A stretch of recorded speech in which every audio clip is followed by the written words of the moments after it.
नमस्कार दोस्तों, स्वागत है आप सभी का उड़ान आईएएस एकेडमी के ई लर्निंग प्लेटफॉर्म में।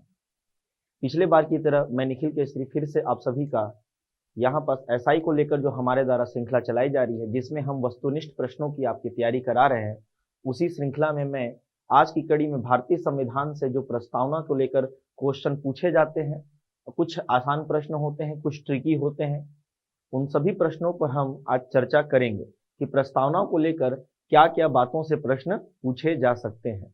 लेकिन आगे बढ़ने से पहले आप सभी लोगों के लिए एक जानकारी होगी कि 26 सितंबर से लेकर 6 अक्टूबर के बीच में हमारे जितने भी ऑनलाइन रिकॉर्डेड कोर्स होते हैं ऐप के माध्यम से जो आपको प्रोवाइड किए जाते हैं, उन पर विशेष छूट प्राप्त हो रही है। नवरात्रि के अवसर पर आप इसका लाभ उठाकर अपनी तैयारी को बहुत अच्छे तरीके से आगे बढ़ा सकते हैं। आज की श्रृंखला का हमारा पहला प्रश्न होगा, भारतीय संविधान के किस भाग को उसकी आत्मा की संज्ञा दी गई है, आख्या प्रदान की गई है? बात बहुत सिंपल सी है कि भारतीय संविधान का ऐसा कौन सा हिस्सा होगा या ऐसा कौन सा अनुच्छेद होगा जिसको निकालने पर संविधान निरर्थक साबित हो जाएगा। अर्थात उसमें जो संवैधानिक वाद होता है, उसमें जो जीवंत प्रोविजन है, उसके जो भाग हैं वो समाप्त हो जाएंगे। एक ऐसा तत्व हमें खोजना होता है। तो ये जो प्रश्न है इसमें ऐसा कहीं नहीं लिखा हुआ है कि ये भारतीय संविधान की आत्मा हम बी.आर. अंबेडकर जी के अनुसार पूछ रहे हैं या फिर यहाँ ग्रैनविल ऑस्टिन के अनुसार पूछ रहे हैं। मतलब सभी लोगों ने अलग अलग तरीके से भारतीय संविधान की व्याख्या की है। किसी ने किसी और चीज को आत्मा कह दिया है, किसी ने आर्टिकल 32 को आत्मा कह दिया है। ग्रैनविल ऑस्टिन जैसे जो क्या बोलते हैं राजनीतिक विचारक है, उन्होंने इसको डीपीएसपी को लेकर कह दिया है। अगर गलत नहीं तो ग्रैनविल ऑस्टिन ने कहा है ऐसा। तो हर एक आदमी अलग अलग बात करता है, लेकिन यहाँ पर जब प्रश्न में कुछ ना कहा जाए कि किनके द्वारा ऐसा कहा गया है, तो आप यहाँ पर समझ के रखिए कि यह न्यायपालिका ने कहा है। न्यायपालिका के वर्डिक्ट हमारे लिए क्या होते हैं? बाध्यकारी होते हैं और हमको उनका पालन भी करना होता है। और इसके साथ साथ संविधान की अंतिम व्याख्याकार भी न्यायपालिका होती है। तो न्यायपालिका एम हिदायतुल्लाह जी थे, उन्होंने कहा कि भारतीय संविधान की आत्मा है उसकी प्रस्तावना। उसकी जो प्रस्तावना है, उसकी जो उद्देशिका है, वो भारतीय संविधान की आत्मा है। अगर वो खत्म हो जाए तो फिर भारतीय संविधान के समस्त आदर्श जो हैं, जो संविधान निर्माता जो मन के अपने विचारों को वहां प्रकट किए हुए हैं, वो समाप्त हो जाएगा।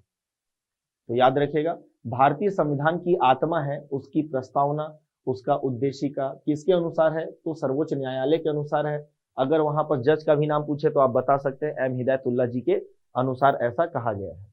ठीक है। अगर भीमराव अंबेडकर जी के अनुसार पूछा जाए कि भारतीय संविधान की आत्मा क्या है, तो अनुच्छेद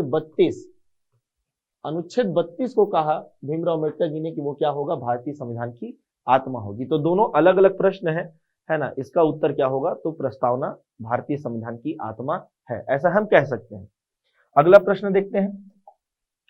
अगला प्रश्न होगा हमारा, भारतीय संविधान निर्माताओं ने किस पर विशेष ध्यान दिया था? संविधान निर्माताओं ने विशेष ध्यान की बात करें तो प्रस्तावना पर दिया था अलग से। ठीक है।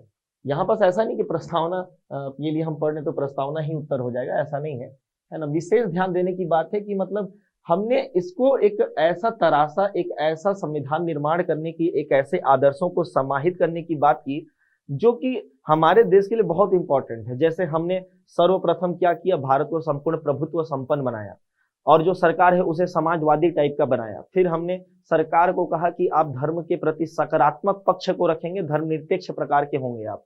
फिर लोकतंत्र की स्थापना की, गणतंत्र की स्थापना की, एक अलग ही विशेष ध्यान देकर फिर नागरिकों को स्वतंत्रता प्रदान की, समता प्रदान की, न्याय प्रदान किया। ठीक है। इस प्रकार से हम कह सकते हैं कि प्रस्तावना पर विशेष ध्यान दिया गया है। बाकी पर भी दिया गया है, ऐसा नहीं है कि इन पर ध्यान नहीं दिया गया है ना। बाकी भी बहुत इंपॉर्टेंट महत्व के हैं, जैसे डीपीएसपी भी हमारा आदर्शात्मक भाग है। तीनों हमारे आदर्शात्मक भाग हैं, ये भी है, ये भी है, ये भी है। लेकिन अगर आप कहेंगे विशेष ध्यान किस पर दिया गया? प्रस्तावना लिखने पर दिया गया है। इसके लिए सर्वप्रथम ये भी याद रखिएगा कि एक उद्देश्य प्रस्ताव प्रस्तुत किया गया था। पिछले कड़ी में मैंने आपको बताया था उद्देश्य प्रस्ताव के बारे में। ठीक है। अगर आप पिछले वीडियो को नहीं देखे तो उसे जाकर देखिए। ठीक, वो भी इंपॉर्टेंट है। शुरुआत से हम लोग चल रहे हैं क्योंकि है ना, आपका संविधान यहाँ कंप्लीट कराया जाएगा। देन आगे बढ़ते हैं अगले प्रश्न की ओर। अगला प्रश्न है भारत में जनप्रिय संप्रभुता है क्योंकि भारत के संविधान की प्रस्तावना शुरू होती है, मतलब यहाँ पास जो लोकतंत्र है हमारे यहाँ, जो जनता का तंत्र है वो संप्रभु है। यहाँ जो भी होता है वो जनता के द्वारा होता है, हमारी संप्रभुता जनता में निवास करती है। ऐसा किन शब्दों से हमें पता चलता है? भारतीय संविधान की ऐसी कौन सी प्रस्तावना का ऐसा कौन सा वाक्य है, ऐसा कौन सा शब्द है जिससे ये सब कुछ पता चलता है? दोस्तों इसका उत्तर है हम भारत के लोग। हमारी प्रस्तावना को शुरुआत ही कहां से है? हम भारत के लोगों से है। We the people of India, we the people of India क्या दर्शाता है? ये दर्शा रहा है कि हमारे देश में है ना, इस संविधान का जो निर्माण है वो जनता के द्वारा किया गया और इस संविधान की समस्त शक्तियों का जो स्रोत है वो भारत की जनता है। वो कौन है? भारत की जनता है। इसलिए हमारे यहाँ एक्चुअली में संप्रभु कौन है? तो वो है भारत की जनता। तो हम भारत के लोग भारत के शासन के संप्रभुता को दर्शाती है जो कि जनता में निवास करती है। ठीक है, लोकतांत्रिक भारत नहीं, ये नहीं दर्शाता लोक गणराज्य भारत, लोक संप्रभुता भारत नहीं, हम भारत के लोग ही दर्शाता है कि हमारे संविधान का निर्माण जनता की इच्छा शक्ति से हुआ है और समस्त शक्तियों का स्रोत भी कौन है? तो भारत की जनता है, क्योंकि उन्हीं से ही सरकार का गठन होगा और सरकार ही आपके लिए क्या करेगी? लोक कल्याण के कार्य करने वाली है। अगर सरकार कोई भी फैसला लेती है इसका मतलब है वो फैसला किसके द्वारा लिया गया है? जनता के द्वारा लिया गया है। यहाँ पास मैंने दो शब्द लिखे हैं, एक भारत लिखा है और दूसरा क्या लिखा है? इंडिया। इसका कतई ये मतलब नहीं है कि भारत का इंग्लिश वर्जन इंडिया है या इंडिया का हिंदी वर्जन भारत है, ऐसा बिल्कुल नहीं है। हमारे देश के दो ऑफिशियल नाम है और दोनों ऑफिशियल लैंग्वेज का नामों का प्रयोग कहाँ किया गया? प्रस्तावना में किया गया। अगर प्रस्तावना की बात करेंगे तो हिंदी में लिखा है हम भारत के लोग, इंग्लिश में लिखा है we the people of India. We the people of Bharat भी लिख सकते थे लेकिन ऐसा नहीं किया गया। इंग्लिश में थोड़ी सी ज्यादा तरजीह दी गई है किसको? इंडिया को, और हिंदी में हमने थोड़ा सा ज्यादा महत्व दे दिया है भारत को। ठीक, इसीलिए हमारे देश के दो नाम होंगे ऑफिशियली, एक होगा भारत और दूसरा होगा इंडिया, याद रखिएगा। और हम भारत के लोग क्या दर्शाता है कि भारत की जनता क्या है? यहाँ पर संप्रभु है। बढ़ते हैं अगले प्रश्न की ओर। अगला प्रश्न है भारत को गणतंत्र क्यों कहा जाए? बहुत बड़ी समस्या है गणतंत्र को लेकर। एक्चुअली में इसकी परिभाषा कहीं नहीं दी है। आप जो भी पढ़ते हैं गणतंत्र को लेकर वो बेसिकली एक एग्जाम्पल है, केवल एक उदाहरण मात्र है आपकी किताबों में या फिर आपके नोट्स में भी जहां से आप है ना क्लासेस कर रहे हैं, वहां एक उदाहरण मात्र है। कैसे है समझिएगा। गणतंत्र एक ऐसी अवधारणा है जिसमें हम ये इंश्योर करते हैं कि यहाँ निवास करने वाले जितने भी नागरिक होंगे, केवल नागरिकों की बात कर रहा हूं, कि इस देश में जितने भी नागरिक होंगे उन नागरिकों के जो भी वर्ग हैं, जो भी व्यक्ति हैं, चाहे वो किसी भी लिंग का हो, चाहे वो किसी भी धर्म का हो, जाति का हो, वर्ग का हो, डजंट मैटर, उससे कोई प्रभाव नहीं पड़ता है। यहाँ निवास करने वाला हर एक व्यक्ति को शासन के किसी भी पद पर बैठने का अधिकार मिल जाए। शासन के किसी भी पद पर क्या मिलता हो? बैठने का अधिकार मिलता हो, यही गणतंत्र कहलाता है। अर्थात जब किसी देश के नागरिकों को उस देश के शासन के सबसे निचले पदों से लेकर सबसे ऊंचे पदों पर उनमें से किसी में भी बैठने का अधिकार प्राप्त हो तो वो देश गणतंत्र कहलाएगा। सबसे बड़ा पद क्या है? यहाँ पर सबसे बड़ा पद है राष्ट्राध्यक्ष का पद है, जिसे हम राष्ट्रपति का पद कहते हैं। क्या इस पद पर भारत के किसी भी नागरिक को बैठने का अधिकार है? बिल्कुल है बैठने का अधिकार, क्योंकि इस पद के लिए हमारे यहाँ निर्वाचन की व्यवस्था की गई है। हर कुछ समय के पश्चात, जनरली 7-5 साल के पश्चात क्या होता है? इस पद के लिए निर्वाचन किया जाता है। और जब देश के प्रथम नागरिक का ही निर्वाचन किया जाए, देश के सबसे पावरफुल पोस्ट का ही निर्वाचन हो, फिर तो नीचे के पोस्ट का निर्वाचन ऑब्वियस सी बात है होगा ही होगा। इसीलिए केवल एक एग्जाम्पल के रूप में लिख दिया जाता है कि जिस देश का राष्ट्राध्यक्ष जनता के द्वारा निर्वाचित हो, जिस देश का राष्ट्राध्यक्ष वंशागुणत न हो, तो फिर ये देश क्या कहलाता है? गणतंत्र कहलाता है, जो कि एक एग्जाम्पल मात्र है। बाकी के सारे पद कहाँ गए दोस्तों? बाकी के सारे पदों में भी होगा। यदि जनता को शासन के किसी भी पद में बैठने का अधिकार है, वहां का शासन वंशागुणत नहीं होता है, चाहे कोई भी पद हो शासन का, तो ऐसा देश गणतंत्र कहलाता है। हम ब्रिटेन को गणतंत्र नहीं मानते हैं, उसका एकमात्र रीजन है मोरार्क। वहां पास महारानी राजा रानी का शासन होता है ना। वहां के राष्ट्रपति के पद पर किसी को भी बैठने का अधिकार नहीं है, केवल राजा महाराजा के बच्चों को ही बैठने का अधिकार है। इसीलिए ब्रिटेन कभी भी क्या नहीं है? गणतंत्र नहीं है, लोकतंत्र है। लोकतंत्र है क्योंकि वहां सरकार का चुनाव होता है। वहां किसका चुनाव होता है? सरकार का चुनाव होता है, इसलिए आप कह सकते हैं कि वो लोकतंत्र है, लेकिन गणतंत्र नहीं है। वो किसी भी प्रकार से गणतंत्र नहीं है। हमारा देश गणतंत्र के साथ लोकतंत्र भी है। आई बात समझ में? तो गणतंत्र को लेकर कुछ कंफ्यूजन होता है, याद रखिएगा गणतंत्र की एक्चुअली परिभाषा यही थी। और इसके साथ साथ हमें एक एग्जाम्पल जरूर याद रखना है, क्योंकि किताबों में इसका इतना यूज किया गया है कि हम उसे गणतंत्र की परिभाषा मान के बैठ गए हैं। ठीक, ऑप्शन पढ़ते हैं। इसके विधानमंडलों की अधिकतम संख्या जनता द्वारा प्रत्यक्ष चुनी जाती है। देखो ये है पॉइंट, लेकिन ये लोकतंत्र का है। यह राज्यों के एक संघ के रूप में, ये संघीय व्यवस्था को दर्शाता है। भारतीय नागरिक मूलभूत अधिकारों का उपयोग करती है। ये एक स्वतंत्र देश जहां पास क्या बोलते हैं लिबरल सोसाइटी होती है, जहां अधिकारों का समावेश होता है, वो दर्शाता है।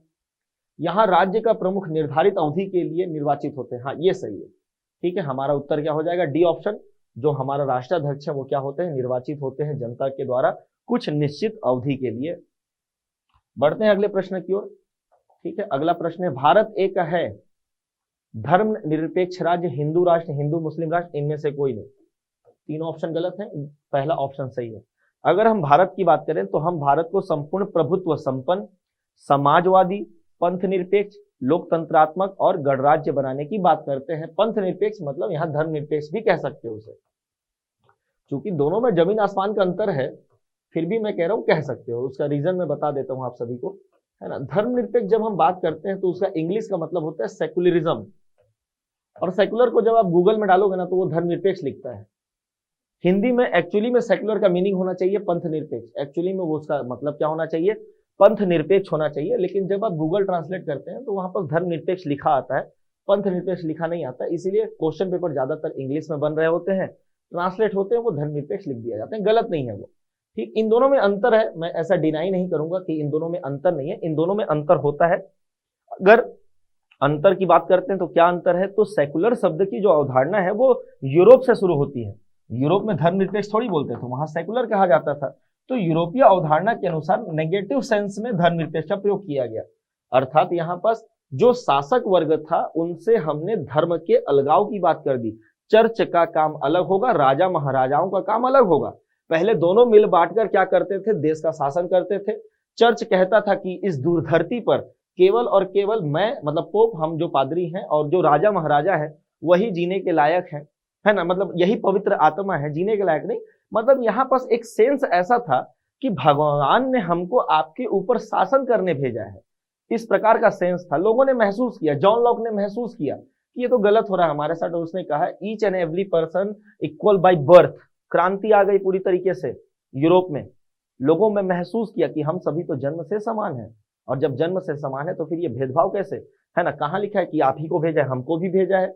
तो आप ये गलत कर रहे हैं। आप क्या कीजिए, चर्च के शासन को, है ना, धर्म के, चर्च का काम है धर्म का काम करना, धर्म का काम करेगा चर्च, और जो राजा का काम है वो जनता का कल्याण करना है, जनता की सुविधाओं को देखना है, इसका काम अलग होगा, इसका काम अलग होगा।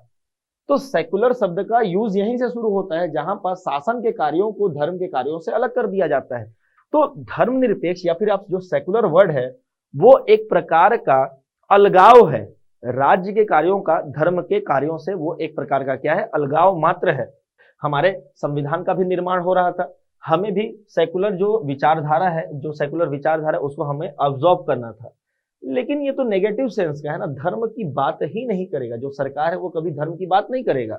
हमने इसको थोड़ा सा मॉडिफाइड किया, हमने कहा नहीं, हम पॉजिटिव सेकुलरिज्म की ओर जाएंगे, सकारात्मक हम धर्मनिरपेक्ष की ओर जाएंगे। कैसे जाएंगे? तो हम क्या करेंगे, राज्य को धर्म से अलग नहीं करेंगे, बल्कि हम ये कहेंगे कि बहुत सारे धर्म हैं, राज्य का कोई एक धर्म नहीं होगा, राज्य का सभी धर्म होगा।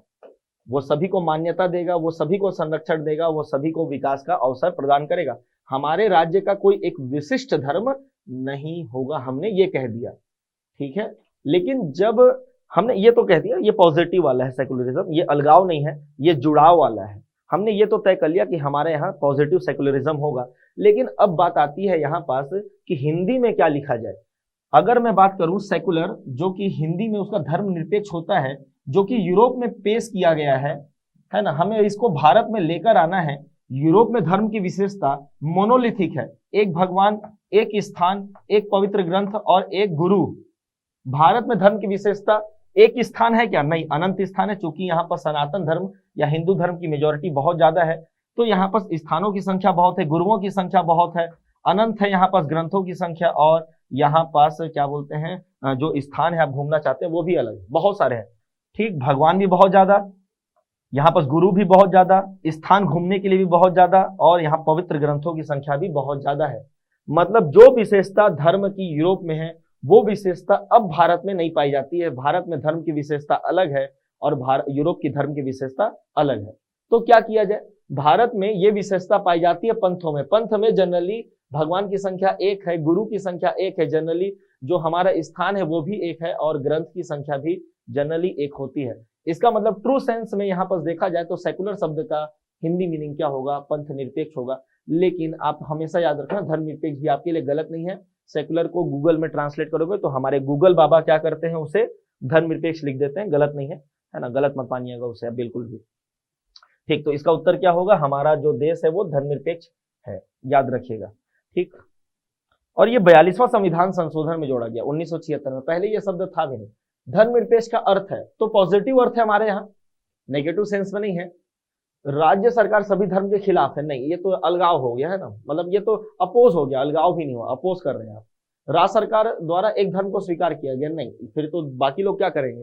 राज्य सरकार द्वारा किसी धर्म को स्वीकार नहीं किया गया, हाँ ये सही है, हमने किसी धर्म को स्वीकार नहीं किया बल्कि हमने क्या किया, सबको संरक्षण प्रदान किया। तो सी ऑप्शन हो जाएगा धर्मनिरपेक्ष को लेकर। फिर अगला है भारत एक धर्मनिरपेक्ष राज्य है, इसका मतलब है कि भारतीय राज्य धर्म विरोधी नागरिकों का समर्थन करता है, नहीं ऐसा नहीं है ना। जो एथिस्ट होते हैं हम उनका समर्थन नहीं करते, हम उनको भी संरक्षण देते हैं, ऐसा नहीं है। जो नास्तिक हैं उनका भी हम संरक्षण रखेंगे, ख्याल रखेंगे, है ना। जरूरी थोड़ी कि आप भगवान को मानो ही मानो, ऐसा तो भारतीय संविधान में भी अवधारणा प्रस्तुत नहीं है कि आप केवल भगवान को मानिए। जब आप ध्यान देंगे तो वहां पर ना कई बार किसी भी वर्ग के लिए शपथ की बात की गई है, लेकिन उसके साथ वहां पास शपथ या फिर उसके द्वारा लिया गया प्रतिज्ञा, तो प्रतिज्ञा जनरली नास्तिकों के लिए है। अगर एकदम बात करूं तो मैं, है ना, वहां ऐसा नहीं लिखा गया, लेकिन यहाँ पास आप खुद की प्रतिज्ञा लेते हैं, शपथ लेते हैं ईश्वर की, तो खुद की प्रतिज्ञा लीजिए। यदि आप नास्तिक हैं तो क्या कर सकते हैं, भगवान को मानते नहीं आप। फिर है बहुसंख्यक समुदाय के लिए धर्म का समर्थन करता है, अल्पसंख्यक समुदाय के लिए धर्म का समर्थन करता है, नहीं ऐसा नहीं है, दोनों क्या है भाई, दोनों को लिख देता ना तो ठीक हो जाता, बी और सी मार देते, लेकिन ऐसा हो नहीं सकता। किसी निश्चित धर्म का समर्थन नहीं करता, डी ऑप्शन यहाँ पर सही होगा। ठीक है, प्रश्न रिपीट भी हो सकते हैं क्योंकि आपके ऑप्शंस अलग अलग होंगे, है ना, इसीलिए ऐसे हैं। फिर आगे चलते हैं अगले प्रश्न की ओर। गणतंत्र होता है जहां पर राज्य का अध्यक्ष वंशानुगत नहीं होता है, वही क्या होता है, गणतंत्र होता है। फिर है निम्नलिखित में से वे दो शब्द जिनका समावेश 42वें संविधान संशोधन द्वारा, है ना, भारतीय संविधान की प्रस्तावना में किया गया था। याद रखिएगा, हुआ क्या, बहुत सारे मामले थे हमारे पास। सन 1960 में एक मामला आता है बेरूबारी के नाम से। बेरूबारी मामला बेसिकली क्या हुआ था कि एक जगह था जिसको हमें पाकिस्तान को देना था। पाकिस्तान उस समय तक दो भागों में था, है ना, इधर था बांग्लादेश पूर्वी पाकिस्तान और इधर था पश्चिमी पाकिस्तान, है ना, जो कि पाकिस्तान के नाम से था। तो एक बेरूबारी का क्षेत्र है, इनक्लेव था, उसे हमें समझौता के तहत पाकिस्तान को देना था। कुछ लोगों ने केस कर दिया कि भारत की एकता अखंडता को बचाए रखना भारतीय संविधान के अंतर्गत उद्देश्य है सरकार का, तो इसको हमें तो बचाना होगा। तो हम भारत के किसी एरिया को कैसे दे सकते हैं दूसरे देशों को। तो यहाँ पास सुप्रीम कोर्ट ने ऐतिहासिक जजमेंट देते हुए कहा कि भारतीय संविधान की जो उद्देशिका है वो तो एक आदर्श मात्र है दोस्तों, है ना, वो भारतीय संविधान का हिस्सा नहीं है, वो भाग नहीं है भारतीय संविधान का, वो तो केवल एक आदर्श है ना। वो क्या बताता है कि हमारे संविधान निर्माता क्या चाहते थे, है ना, वो एक गाइड के रूप में कार्य करता है। तो ऐसा कह दिया, और जब भाग नहीं है तो फिर उस पर संशोधन कैसा, क्योंकि संशोधन की शक्ति तो संविधान पर है और संविधान का भाग नहीं है, तो फिर कैसा संशोधन, सीधी सी बात है। लेकिन अपने ही इस जजमेंट को चेंज कर दिया सर्वोच्च न्यायालय ने। अच्छा, वो जजमेंट भी चेंज कर सकते हैं ना, सर्वोच्च न्यायालय के पास अनुच्छेद 137 में ये शक्ति है कि वो अपने ही दिए गए पुराने निर्णयों को क्या कर सकते हैं, बदल सकते हैं। तो यहाँ पर सर्वोच्च न्यायालय क्या करता है, 1960 में दिए गए अपने जजमेंट को 1973 में केशवानंद भारती वाद के माध्यम से चेंज कर दिया, और यहाँ पर यह कहा कि भारतीय संविधान का जो उद्देशिका है वो भारतीय संविधान का एक अहम हिस्सा है, बहुत इंपॉर्टेंट हिस्सा है। तो इस कारण से अब भारतीय संविधान के हिस्से में क्या आ गया, तो प्रस्तावना आ गया, और यहाँ पर एक संशोधन की शक्ति है तो संशोधन होगा। अब क्या कर सकते हो, प्रस्तावना में संशोधन कर सकते हो। तो 1973 में वो भारतीय संविधान का भाग बना, 1976 में पहली बार उसमें संशोधन हुआ, 42वां संविधान संशोधन। कुल 3 शब्द जोड़े गए, याद रखिएगा, कुल 3 शब्द जोड़े। पहला जोड़ा गया पंथ निरपेक्ष, है ना, या फिर आप इसे धर्म निरपेक्ष भी कह सकते हो। एक जोड़ा गया समाजवादी सोशलिज्म, और एक जोड़ा गया अखंडता। देख लेते हैं, मैच करते हैं। धर्मनिरपेक्ष लोकतंत्र नहीं, पहले से है। संपूर्ण प्रभुत्व संपन्न लोकतंत्र पहले से है। समाजवादी और धर्मनिरपेक्ष शब्द क्या किया गया है, जोड़ा गया है। बहुत सारे फैक्ट भी हो गए। 1960 में कहा था आप हमारा हिस्सा नहीं हो संविधान का। 1973 में पलटी मार दी और ये कहा कि आप हिस्सा हो संविधान का। अच्छा, ये कौन से अनुच्छेद के तहत, 137 के तहत पलटी मार दिए। फिर 42वां संविधान संशोधन से यहाँ संशोधन भी किया। 1976 का समय है। 3 शब्द जोड़ा, समाजवादी, पंथ निरपेक्ष और अखंडता शब्द यहाँ पर क्या कर दिया गया, शामिल कर दिया गया। बात करते हैं अगले प्रश्न की ओर। भारतीय संविधान की प्रस्तावना में भारत को किस रूप में घोषित किया गया है। 5 शब्दों का यूज करना पड़ेगा आपको, है ना। 2 प्रकार के प्रश्न बनते हैं यहाँ पर। पहला पूछता है कि भारतीय संविधान की प्रस्तावना में भारत को किस रूप में घोषित किया गया है, भारतीय संविधान या फिर मूल भारतीय संविधान। मूल रूप से, मूल मतलब यहाँ पास 1950 का संविधान, ऐसा संविधान जो कि एकदम क्या है, प्योर है। उस समय उस पर कोई संशोधन नहीं किए गए हैं। तो मूल संविधान की बात करेंगे तो केवल 3 शब्द थे, है ना। प्रभुत्व, मतलब यहाँ प्रभुत्व संपन्न, सोवरेनिटी की बात कर रहे हैं।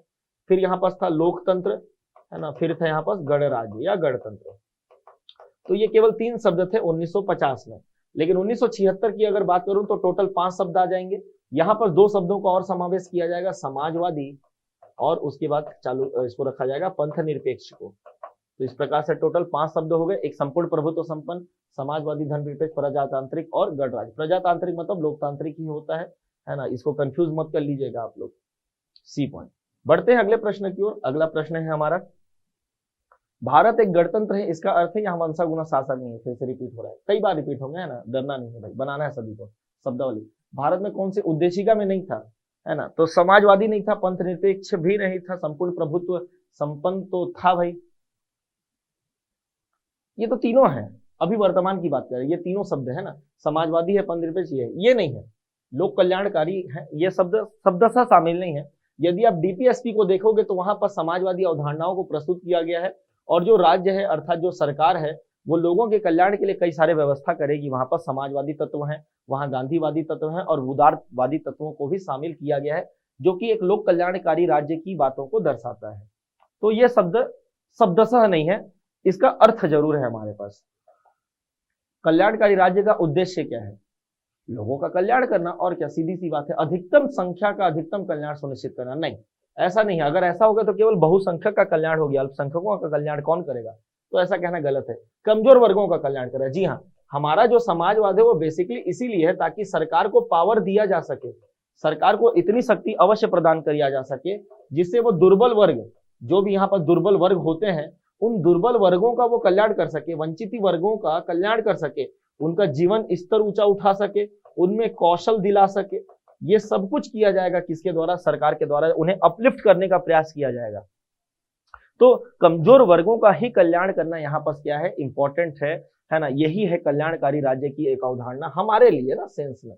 बाकी तो अधिकतर लोग कल्याण करते हैं, ऐसी कोई बात नहीं है, ये भी कल्याणकारी है। लेकिन हमारे संविधान के अनुसार कल्याणकारी क्या है, तो कमजोर वर्गों के कल्याण करने की बात की गई है। डीपीएसपी के एक क्वेश्चन में है, उसका आंसर आप कमेंट बॉक्स में जरूर कीजिएगा कि डीपीएसपी के ऐसा कौन सा अनुच्छेद है जो कि दुर्बल वर्गों के कल्याण करने की बात करता है। ऐसा कौन सा अनुच्छेद है जो दुर्बल वर्गों के कल्याण करने की बात करता है, राज्य को आदेश देता है या फिर उनके ऊपर एक कर्तव्य, नैतिक जिम्मेदारी सौंप देता है कि आप दुर्बल वर्गों का क्या कीजिए, कल्याण कीजिए। इस बात को आप बताइएगा, है ना, कमेंट बॉक्स में।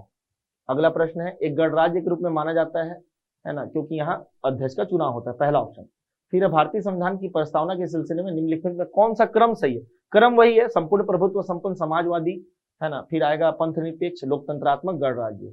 कंफ्यूजिंग टाइप का दिख रहा है इसमें, तो ये लास्ट वाला ऑप्शन होगा यहाँ पास। फिर आएगा भारतीय संविधान की प्रस्तावना में प्रयुक्त शब्द सेक्युलर का अर्थ है। यहाँ पास इसका जो सेक्युलरिज्म का अर्थ है कि यहाँ सभी धर्मों की अस्वीकृति होगी, सभी नागरिकों को एक धर्म और उपासना की स्वतंत्रता होगी। एकेश्वरवाद होगा, बहुलवाद होगा नहीं, एकेश्वरवाद की तो बात नहीं करेंगे, बहुदेववाद की भी बात नहीं है यहाँ पास, है ना। इन दोनों में कंफ्यूजन हो सकता है। ए बोलता है कि सभी नागरिकों को धर्म एवं उपासना की क्या होगी, स्वतंत्रता होगी। ये तो आर्टिकल 25 से 28 में भी मेंशन है ना, कि आपको अपने मर्जी से कोई भी धर्म का पालन करने की, उपासना करने की आपके पास क्या है, स्वतंत्रता है। सभी धर्मों की अस्वीकृति होगी, ऐसा जरूर कह सकते हैं। किसी एक विशेष धर्म को नहीं मानेंगे, किसी भी धर्म को हम नहीं मानेंगे, तो डी ऑप्शन यहाँ पर ज्यादा सही हो जाएगा। अगर इसकी बात करेंगे तो ये 25 से 28 में मेंशन है, लेकिन अगर हम प्रस्तावना की ही केवल बात करें तो यहाँ पास जो सेकुलर शब्द का है वो उसी सेंस में जो कि यूरोप में है अवधारणा में रखा गया, लेकिन पॉजिटिव करके, उसे नेगेटिव करके नहीं, पॉजिटिव करके रखा गया। डी ऑप्शन जरूर लेंगे हम उत्तर में। बढ़ते अगले प्रश्न की ओर। शब्द धर्मनिरपेक्ष भारतीय संविधान की प्रस्तावना में जोड़ा गया है, इसके विषय में निम्नलिखित कथनों में विचार कीजिए। पहला, यह वर्ष 1976 में जोड़ा गया, बिल्कुल सही है पहला कथन। दूसरा, यह 44वें संविधान संशोधन द्वारा, नहीं दूसरा गलत हो गया हमारा, यह 1976 में आया था और 42वें से आया था, यह 42वां संविधान से, ठीक है। तीसरा सही है, यह मूल प्रस्तावना में था, नहीं चौथा नहीं है। तो 1 और 3 सही है। पूछ क्या रहा है, निम्न को चुनिए, है ना। उत्तर सही को बोल रहा होगा तो 1 और 3 क्या हो जाएगा यहाँ पर, सही हो जाएगा, याद रखिएगा। फिर अगला है, भारतीय संविधान की प्रस्तावना में हम भारत के लोग क्या दर्शाता है। ये दर्शाता है कि हमारी जो संप्रभुता है वो जनता में निवास करती है। ये क्या दर्शाता है कि हमारी जो संप्रभु है वो कौन है, जनता है। जो शक्ति है संविधान को वो भारतीय जनता से क्या होती है, मिलती है। भारतीय गणराज्य की संप्रभुता जनता में निहित है।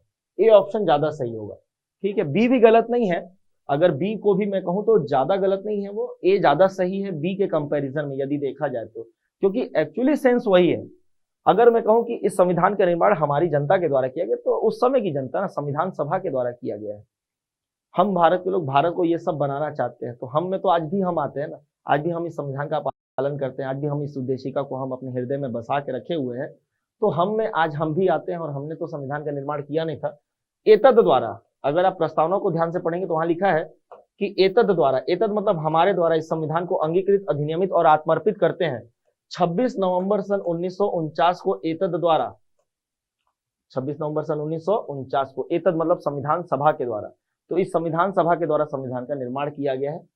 ये भी कम गलत है लेकिन बहुत ज्यादा सही नहीं है, ए ज्यादा सही होगा। ए को आप उत्तर लीजिए, कोई दिक्कत की बात नहीं है, ठीक। होता है कई बार ऐसा होता है कि एक ही क्वेश्चन के जब 4 ऑप्शन आते हैं तो उसमें 3 ऑप्शन, कभी 2 ऑप्शन भी सही होते हैं।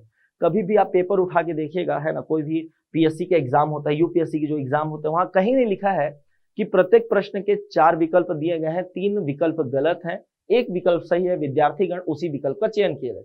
ऐसा नहीं लिखा होता, अगर ऐसा लिखेगा तो दिक्कत हो जाएगा। यहाँ पास ऐसा लिखा होता है कि प्रत्येक प्रश्न के 4 विकल्प दिए गए हैं, विद्यार्थीगण केवल, मतलब जो अभ्यर्थीगण है वो क्या करेंगे, अधिकतम सही उत्तर का चयन कीजिए, जो आपको अधिकतम सही लगता है उसका चयन कीजिए। यूपीएससी इसका बहुत फायदा उठाते हैं, कई बार 4 ऑप्शन सही होते हैं, आपको देखना होता है कि कौन सा ज्यादा सही होगा, ठीक है। कुछ डाटा मैंने बताया, 26 नवंबर को यहाँ एडॉप्ट कर लिया गया था, किसके द्वारा, संविधान सभा के द्वारा, है ना, याद रखिएगा ये है। और क्या क्या किया गया था, अंगीकृत किया गया, अधिनियमित किया गया और आत्मर्पित किया गया, ठीक है। अंगीकृत, अधिनियमित और आत्मर्पित किया गया है, याद रखिएगा इस सीक्वेंस में भाई। फिर आगे बढ़ते हैं। समाजवाद का अर्थ क्या है, सामाजिक न्याय। समाजवाद का अर्थ है हमें समाज में क्या दिलानी है, न्याय दिलाना है, यही हमारा समाजवाद। सामाजिक नियंत्रण करना हमारा काम नहीं है, ये रशिया और चाइना करेंगे। राष्ट्रीयकरण करना हमारा काम नहीं है, आपको जैसा जैसा मानना है वैसा मानिए। सामाजिक प्रतिस्पर्धा भी हमें स्थापित नहीं करनी है। चलते हैं अगले प्रश्न की। भारतीय संविधान में जो समवर्ती सूची है वो किसके संविधान से ली गई है। अच्छा प्रश्न है, ऑस्ट्रेलिया से लिया गया। ये इसका कहां से आया है, ऑस्ट्रेलिया से है। यदि तीनों सूची को एक साथ पूछ दिया कि भारतीय संविधान में तीनों सूचियां कहां से ली गई है, तो 1935 के अधिनियम से ली गई है ना। लेकिन अगर पर्टिकुलर समवर्ती सूची को पूछे वो, तो आप आंसर क्या लगाइएगा, ऑस्ट्रेलिया। ये ऑस्ट्रेलिया से लिया गया है, आई बात समझ में, ठीक। तो इस प्रकार से हमारा आज को जो सेशन है वो खत्म होता है ना। आशा करता हूं कि आप सभी को ये वाला सेशन बहुत अच्छा लगा होगा। इसी प्रकार से हम आगे भी आपके लिए वीडियो लेकर आएंगे, और कुछ सुझाव होगा संविधान को लेकर कैसे आपको आगे तैयारी करनी है उस पर भी बात करेंगे। और अगले कड़ी में अगला हमारा जो भाग होगा, भाग 1 से 2 से जो प्रश्न होंगे इसी प्रकार से लाए जाएंगे। हमारा जो पढ़ने का तरीका भी होगा ऐसा ही होगा, क्वेश्चन के साथ उसके जो डाटाज होते हैं उनको भी हम देखेंगे, ताकि आपको समझ रहे कि बहुत सारे डायमेंशन है, केवल 15-20 क्वेश्चन नहीं कराया जा रहा है यहाँ पर, कम से कम बहुत इतने फैक्ट बताए जा रहे हैं जो कि आपके एग्जाम के लिए इंपॉर्टेंट होंगे, ठीक है। इसी आशा के साथ मैं आप सभी से विदा लूंगा, धन्यवाद।